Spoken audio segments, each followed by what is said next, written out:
स्वास्थ्य मंत्री श्याम बिहारी जायसवाल प्रदेश के सामुदायिक और प्राथमिक स्वास्थ्य केंद्र में बरसात शुरू होने पहले दवाई के स्टॉक रखे के दिन आवे दिशा निर्देश। मलेरिया के संगे संग सिकल सेल के इलाज में विशेष ध्यान देवर केहन आवे। प्रदेश में लोकसभा चुनाव के खत्म होने के बाद आचार संहिता समाप्त हो गए है। जेकर बाद अधिकारी मन की विभागीय बैठक भी शुरू हो गई है। इसी कड़ी में स्वास्थ्य मंत्री श्याम बिहारी जायसवाल मंत्रालय में स्वास्थ्य विभाग के अधिकारी मन की बैठक ली और बचे हुए कामकाज की समीक्षा करी।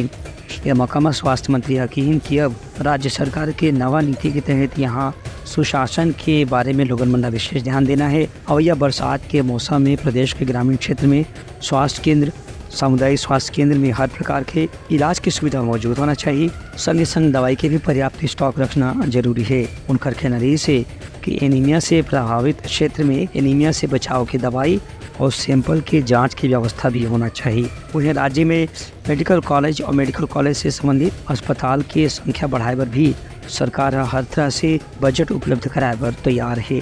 स्वास्थ्य मंत्री के कहना है कि मलेरिया और सिकल सेल के साथ साथ एनीमिया और कुपोषण की बीमारी ला दूर करे पर ग्रामीण क्षेत्र में स्वास्थ्य विभाग ला विशेष ध्यान देने की जरूरत है।